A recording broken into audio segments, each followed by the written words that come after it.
अच्छे लोगों के साथ हमेशा बुरा क्यों होता है? वही जो लोग बुरे कर्म करते हैं और अज्ञान की राह पर होते हैं वो खुशहाल दिखते हैं। भगवान श्री कृष्ण ने इसका जवाब गीता में दिया है। आपने महसूस किया होगा कि जो लोग अच्छे कर्म करते हैं वो परेशान रहते हैं, वही जो बुरे कर्म करते हैं वो खुशी से रह रहे होते हैं। अच्छे कर्म करने वाले परेशान होते हैं कि आखिर उन्हें इतनी परीक्षा क्यों देनी पड़ रही है, जबकि जो अधर्म की राह में हैं वो खुश हैं और जिंदगी का लुत्फ उठा रहे हैं। अगर आपके भी मन में ये सवाल आया है तो हम आपको आज इसका जवाब देंगे। ये जवाब वो है जो भगवत गीता में लिखा है और भगवान श्री कृष्ण ने अर्जुन को दिया था।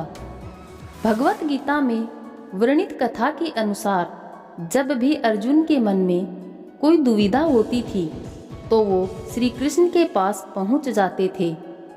एक बार की बात है, अर्जुन ने भगवान श्री कृष्ण के समीप आकर कहा कि वो दुविधा में है और इसका जवाब वो श्री कृष्ण से चाहते हैं। श्री कृष्ण ने पूछा कि क्या सवाल है? अर्जुन ने कहा, मुझे ये जानना है कि अच्छे लोगों के साथ हमेशा बुरा क्यों होता है, वहीं बुरे लोग खुशहाल दिखते हैं। अर्जुन के मुंह से ऐसी बात सुनकर भगवान श्री कृष्ण मुस्कुराए और कहा, मनुष्य जैसा सोचता है और महसूस करता है वैसा कुछ नहीं होता, बल्कि अज्ञानता की वजह से वो सच्चाई नहीं समझ पाता है। अर्जुन उनकी ये बात समझ नहीं पाए। इसके बाद श्री कृष्ण ने क्या कहा वो जानते हैं। श्री कृष्ण ने अर्जुन से कहा, पार्थ, मैं तुम्हें एक कथा सुनाता हूँ। उसे सुनकर तुम समझ जाओगे कि हर प्राणी को उसके कर्म के हिसाब से ही फल मिलता है। प्रकृति हर किसी को अपनी राह चुनने का मौका देती है। अब वो मनुष्य की इच्छा पर निर्भर करता है कि उसे धर्म की राह चुननी है या अधर्म की। कथा शुरू करते हुए श्री कृष्ण ने कहा, एक नगर में दो पुरुष रहा करते थे। एक पुरुष व्यापारी था जिसके जीवन में धर्म की बहुत महानता थी। वो पूजा पाठ में यकीन रखता था और हर रोज भगवान की पूजा करता था। वहीं दूसरा पुरुष बिल्कुल विपरीत था। वो हर रोज मंदिर तो जाता था लेकिन पूजा पाठ करने नहीं, बल्कि मंदिर के बाहर से जूता चप्पल चुराने। उसे दान और धर्म से कोई लेना देना नहीं था। समय बीतता गया और एक दिन बहुत जोर से बारिश हो रही थी। इस वजह से मंदिर में पुजारी के अलावा कोई नहीं था। ये बात जब दूसरे पुरुष को पता चली तो उसने कहा कि ये सही मौका है मंदिर से धन चुराने का। पंडित से नज़र बचाकर उसने मंदिर का सारा धन चुरा लिया। उसी समय धर्म कर्म में विश्वास करने वाला पुरुष भी वहाँ पहुँचा। दुर्भाग्य से पंडित ने उसे ही चोर समझ लिया और चिल्लाने लगा। वहाँ लोग एकत्र हो गए और उसे बहुत मारा। किसी तरह बचते बचाते वो वहाँ से निकला तो दुर्भाग्य ने उसका साथ वहाँ भी नहीं छोड़ा।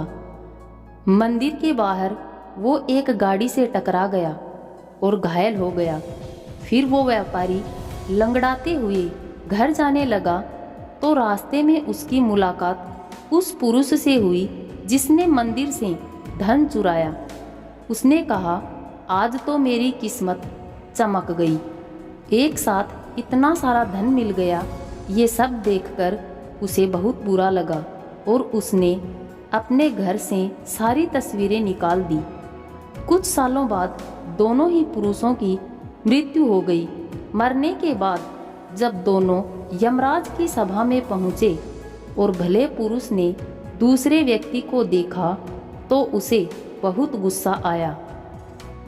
उसने क्रोधित होकर यमराज से पूछ ही लिया, मैं तो हमेशा अच्छे कर्म करता था, दान में विश्वास रखता था, उसके बदले में जीवन भर मुझे अपमान और दर्द ही मिला और इस व्यक्ति को नोटों से भरी पोटली। आखिर ऐसा भेदभाव क्यों? इस पर यमराज ने कहा, पुत्र, तुम गलत समझ रहे हो। जिस दिन तुम्हारी गाड़ी से टक्कर हुई थी वो दिन तुम्हारे जीवन का आखिर दिन था, परंतु तुम्हारे अच्छे कर्मों की वजह से तुम्हारी मौत सिर्फ एक छोटी सी चोट में बदल गई। तुम इस दुष्ट व्यक्ति के बारे में जानना चाहते हो। दरअसल इसके भाग्य में राजयोग था, मगर इसके कुकर्मों और अधर्म की वजह से वो सिर्फ एक छोटी सी धन की पोटली में बदल गया। कथा सुनाने के बाद श्री कृष्ण अर्जुन से कहते हैं, पार्थ, क्या तुम्हें अब तुम्हारे सवाल का जवाब मिल गया? ऐसा सोचना कि भगवान तुम्हारे कर्मों को नज़रअंदाज कर रहे हैं, ये बिल्कुल भी सत्य नहीं है।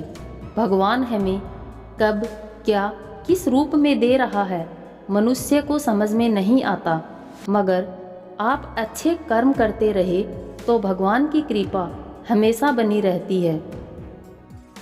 इसलिए अपने अच्छे कर्मों को बदलना नहीं चाहिए, क्योंकि उसका फल हमें इसी जीवन में मिलता है।